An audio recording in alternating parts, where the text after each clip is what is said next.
আমি অবশ্যই বলতে চাই যে শাকিব খানের থেকে প্রিন্স মামুনের জনপ্রিয়তা এখন সব থেকে বেশি। ওরে ওরে ওরে ওরে বাবা রে, ও কি বলে রে? সাকিব খানের সাথে নাকি প্রিন্স টোকাইয়ের জনপ্রিয়তা অনেক বেশি? কি কয় রে চাপাতি, কি কয় রে চাপাতি? ভাই ওকে চাপাতি গাঞ্জা মাঞ্জা খেয়াচ্ছে নাকি রে ভাই? কি রে ভাই, তুই যে সানগ্লাস পরছিস, তো সানগ্লাস কেন তো সাকিব ভাইয়ের মনে করেন কি বলবো রে ভাই? তুই তুই এমনি কি বলো যে তোমার গুলোর আসলে প্রিন্সের সাথে তোমার গুলো দর্শকের অনেক ভাব।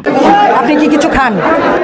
কিছু খাই বলতে আরে ভাই আপনারাও সাংবাদিকরা হইছেন রে ভাই, ওর তো চেহারার দিকে বোঝা যাচ্ছে ও শুকনা মুখনা খেয়ে আসিয়া মনে করেন কি উল্টা পাল্টা বলতেছে, ও নিজেই জানে না। সাকিব ভাইয়ের সাথে কোটে প্রিন্স টোকার তুলনা করতেছে, ওর তো কথাবার্তা শুনে বোঝা যাচ্ছে যে বিদেশি শুকনা খেয়ে আসছে, মানে যেগুলো শুকনা মানে শুকনা মুখনা খেয়ে চাবালি টাবলি লাগাইয়া কি কসল নিজেও জানে না। ঠিক আছে, তোমরা ওগুলো হইছেন রে ভাই সাংবাদিক, বাংলা সাংবাদিক ভাই, দেখতেছেন না ওর চেহারার দিক থেকে বোঝা যাচ্ছে না যে প্রিন্স টোকাই রাখা খাস ভক্ত?